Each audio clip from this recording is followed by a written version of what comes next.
নমস্কার, আমি দেবিকা। কেমন আছে সবাই? আশা করছি ঈশ্বরকে সবাই ভালো আছে, সুস্থ আছে। নতুন আর কি দিন শুরু করছি তোমাদের সবার ভালোবাসা নিয়ে। সকালবেলা ঘুম থেকে ওঠার পর আগে বাসি কাজগুলো সেরেছে। কিছু কাজ থাকে যেগুলো না সারলে পরে যে কোনো কাজ করতে গেলে আগে মাথার মধ্যে অনেকটা টেনশন চলে আসে যে আমার ওই কাজটা বাকি আছে, ওই কাজটা বাকি আছে। সেরকম বাসি কাজগুলো বাইরে ঝাড়ু টাড়ু দেওয়া, ওইগুলো সেরে তারপরে এসেছি মানে সকালের জলখাবারটা রেডি করতে। সকালবেলা ব্রেড টোস্ট করে নিচ্ছি।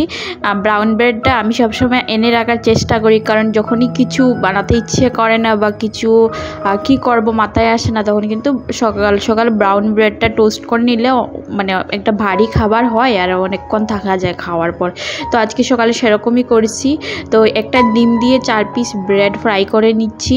দোকানে যেরকম পাওয়া যায় সেরকমও করে খাই মাঝে মাঝে, তবে এরকম করে খেতেও ভালো লাগে।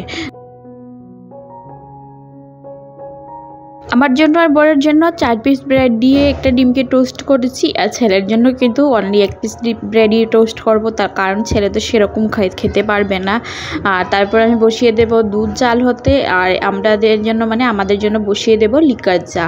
আর এইদিকে দেখো কড়াইয়ের যা অবস্থা হয়েছে, কড়াইটা মেজে পরিষ্কার করতে হবে। কড়াই মাজতে আমার ভীষণ বিরক্ত লাগে। আমার সব কটা বাসন ঘষে মেজে চকচকে করে নিই, তবে জানি না কড়াই মাজার সময় মনে হয় যে হাতে একদম ঝুড়ি নেই, কমজোরি হয়ে গেছি, এরকম ফিল আসে, সত্যি বলছি।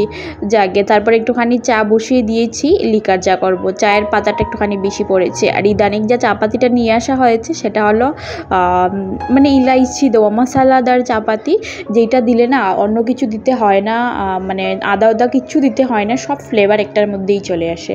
ছেলের জন্য দুধ জাল বসিয়েছি। আর এবার আমরা সকালের জলখাবারটা সবাই মিলে সেরে নিয়েছি। সকালে চাটা খাওয়া কমপ্লিট করার পর ফ্রিজে কিছু চিকেন রাখা ছিল, সেগুলো বের করে নিচ্ছি। নিয়ে যেগুলো বনলেস চিকেন সেগুলো আলাদা করে নিচ্ছি। অল্প চিকেনই ছিল, এখানে আধা কিলো মতো চিকেন ছিল, তার থেকেও যে মাংসের টুকরা আছে সেগুলো না আলাদা করে নিচ্ছি, কারণ ওগুলো দিয়ে পকোড়া খাবো।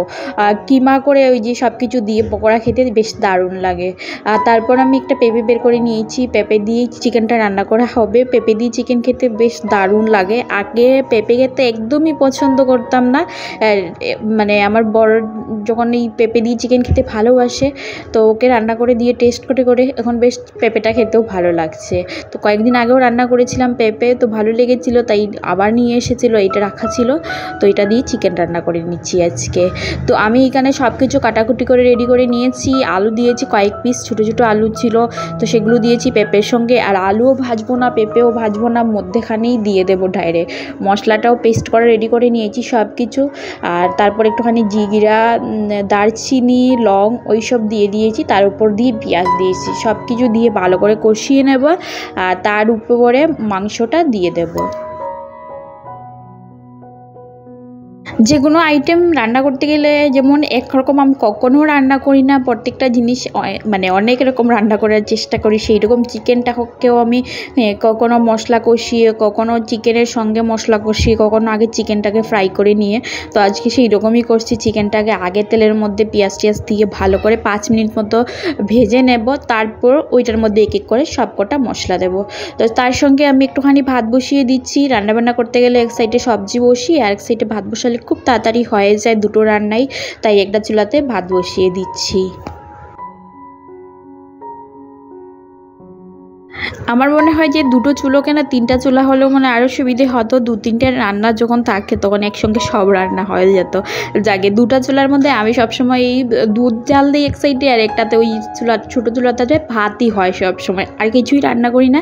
আর এই বড়ো চুলাটাতেই তরকারি রান্না করি। চুলার দেখবে দুটো বার্নার থাকে, একটা দেখে বড়, একটা দেখে ছোটো। তো আমার ছোটোটা মানে খুব কম সময় ইউজ করা হয়। তো ভাতটা বসিয়ে দিয়ে এইদিকে আমি এক এক করে সব স্পাইসি অ্যাড করে নিয়েছি। পেস্ট করা আদা রসুনের যে পেস্টটা রেডি করেছি, পেঁয়াজ, আদা, রসুন, জিরা, ওটাও দিয়ে দিয়েছি। তারপর টমেটো দিয়েছি উপর দিয়ে, আর কাঁচা লঙ্কাও বেটে নিয়েছিলাম, তো কাঁচা লঙ্কাটাও দিয়ে দিয়েছি। ওপর দিয়ে আলু টালু দিয়ে আর ঢাকনা দিয়ে রেখে দিয়েছি ভালো করে নাড়াচাড়া করে। আলুটা দিয়ে আর মানে নাড়াইনি, তো এবার ঢাকনা দিয়ে দিয়েছি। আর তারপর এইদিকে আমি মানে কিছুটা রুটি মেখে নিয়েছি। বড় বলেছিল যে পুরির মতো করে রুটি ভেজে দেওয়ার জন্য, সেই কারণেই ওর জন্য এখানে আটাটা মেখে নিয়েছি। আটাটা আমি একটুখানি আজওয়াইন, তেল, চিনি আর নুন স্বাদ মতো দিয়ে ভালো করে গরম জল দিয়ে মানে ভালো করে ডলেছি যাতে রুটিটা নরম থাকে। রুটি করার সময় আটা যেমন করেই মাখো না কেন ভালো করে যদি ময়ান দেও না তাহলে কিন্তু রুটি অনেকটা সফট নরম হয়।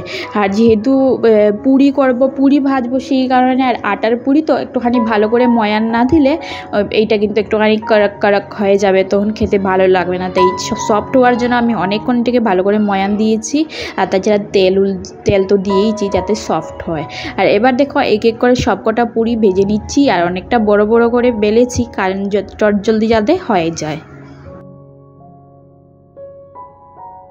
আমি অবশ্যই ভাত খাবো, বরের জন্যই পুরি ভাজছিলাম। আর তার কারণ হচ্ছে আমি না এত রিচ মানে পুরিটাও তেলে ভাজছি, তাছাড়া চিকেন রান্না করছি দিনের বেলা, আমি দুটোকেই নিতে পারি না, আমার শরীর অটোমেটিকলি খারাপ হয়ে যাবে, সেই কারণে সাদা ভাতটাই খাবো। আর কি বলো তো, এখানে থাকতে থাকতে অভ্যেসটা ভীষণ খারাপ হয়ে গেছে, দিনের বেলা ননভেজ খাবারটা নিতেই পারে না আমার শরীর। আর তবুও খুব কম সময়েই রান্না করি দিনের বেলা ননভেজ খাবার, তো মাঝে মধ্যে হয়ে যায়। তো আজকেও সেই রকমই একটা দিন। তো দেখো আটাটা মানে যতটুকু ইউজ করার ছিল রুটি বেলে নিয়েছি, বাকিটুকু আটা ফ্রিজে সুন্দর করে একটা বাটিতে ভরে রেখে দিয়েছি, নেক্সট ডে ইউজ করতে পারবো। আর এইদিকে আমার চিকেনটাও রান্না করা হয়ে গেছে, চিকেনটা ঢাকনা দিয়ে রেখেছি। নামাবার সময় একটুখানি ঘি আর গরম মশলা অবশ্যই দিয়েছি।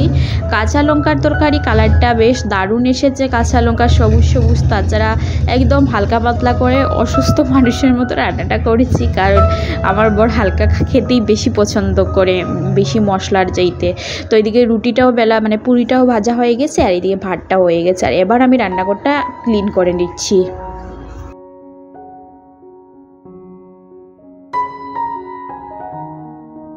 রান্নাবান্নাটা সকাল সকাল জলদি শেষ করে দিলে দিনের বাকি কাজগুলো করতে অনেকটাই সুবিধা হয়।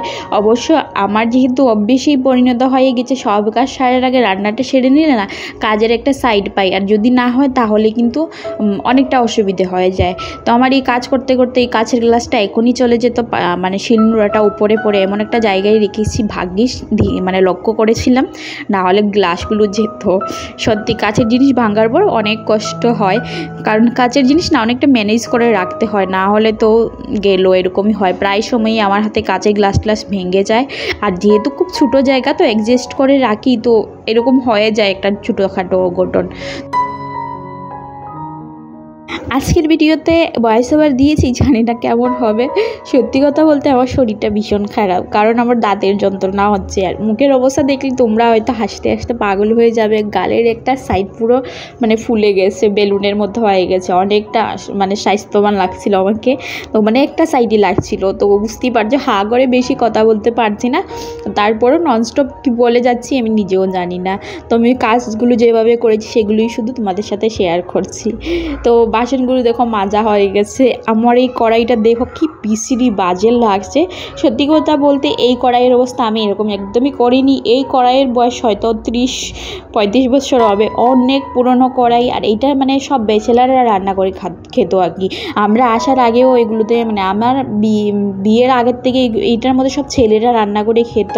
তো এইটা কার কাছে ছিল, একজনের কাছে, উনি আমাদের কাছে কড়াই ছিল না, উনি এটা দিয়েছিল। আর আমি রান্না করি এটার মধ্যে ভাজা করতে না ভীষণ ভালো লাগে, সেই কারণে। যদি আমার বর বলেছিল অনেকবার ফেলে দেওয়ার জন্য, কারণ এটা অনেক পুরনো কড়াই। আর এটা যদি আমি পরিষ্কার করতে যাই না তো নিচটা বেশ পাতলা, তো নিচ দিয়ে না তেলটা বেরিয়ে আসে রান্না করার সময়, তো মানে হালকা হয়ে গেছে। তো পরিষ্কার করলে ওইটা ভেঙে যাবে, তাই আমি ভাবলাম যে চলো যেরকম আছে ওই রকমই থাক, একটা সময় এই কড়াইটা এমনিতেই ফেলে দেবো, তো যতদিন পারি রান্না করি।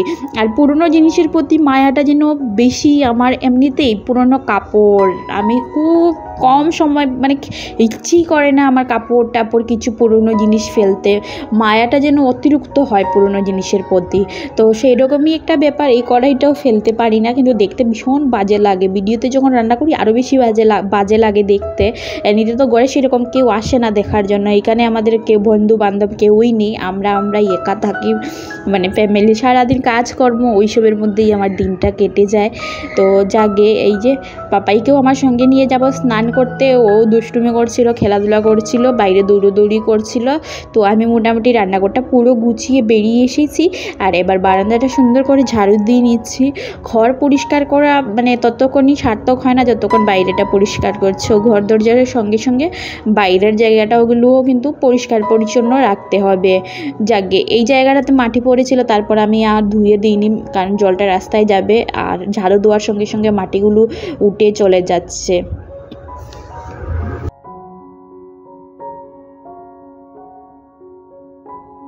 বস্তায় ভর্তি করে দেখে কুড়া রেখেছি। এগুলো কুড়া মানে ওই ঘরের যত আবর্জনা আছে সেগুলোই ছোটো রুমটাতে রাখি, আর ওইখান থেকে বের করে বস্তার মধ্যে ভর্তি করে রেখেছি। বরকে বলবো বিকেলবেলা এগুলো ফেলে দিয়ে আসার জন্য।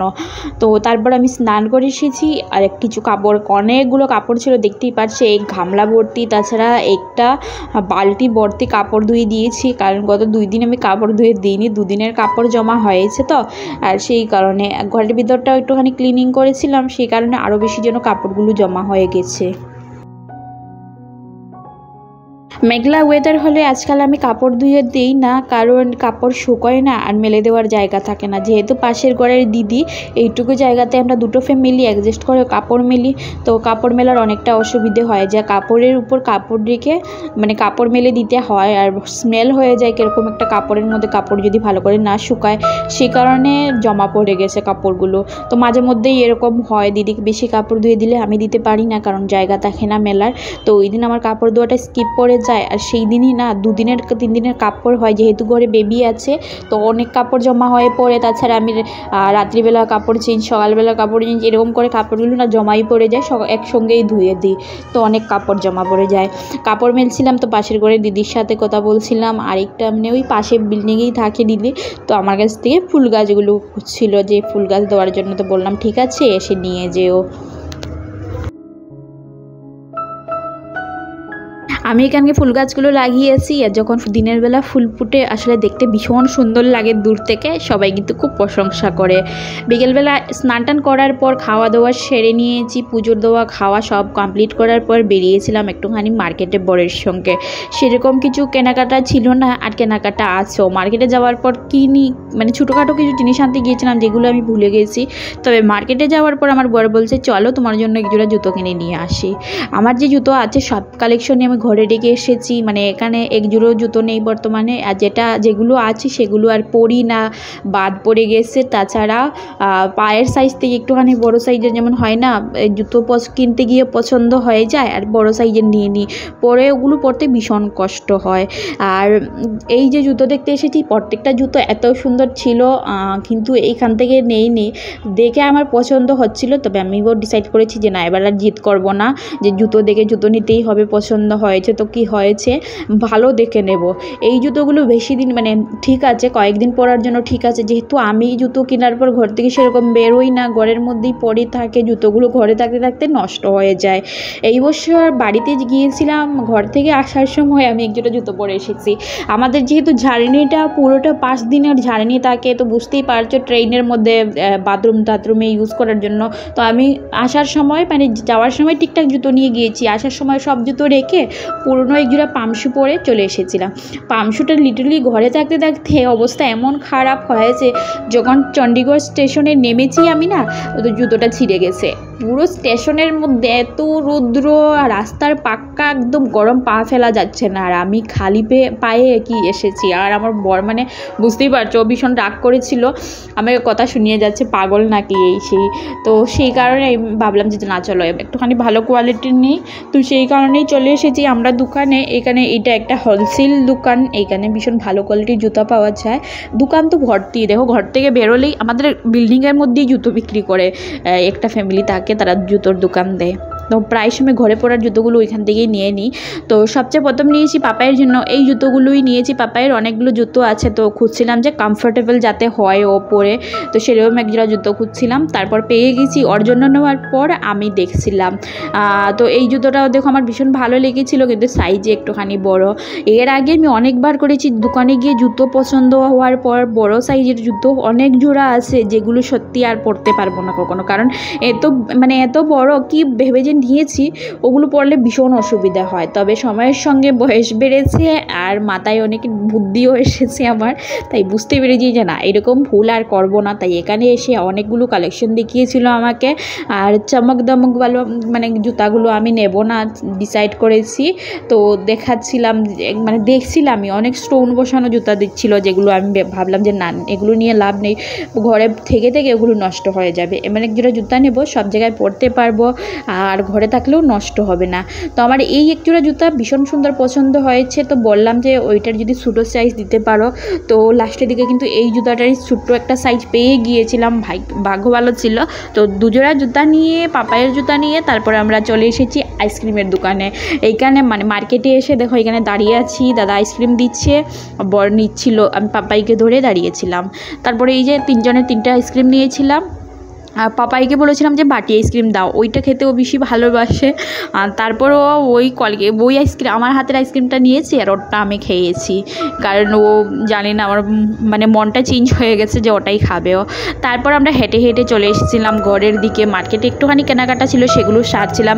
তবে বন্ধুরা আজকের এই ভিডিওটা কেমন হয়েছে অবশ্যই জানিও। যদি ভিডিওটি দেখতে দেখতে একটু হলেও ভালো লেগে থাকে তাহলে প্লিজ আমার চ্যানেলটি সাবস্ক্রাইব করে দিও আর আমার পাশে থেকো। চলো আজকের জন্য ভিডিওটা এখানেই শেষ করছি।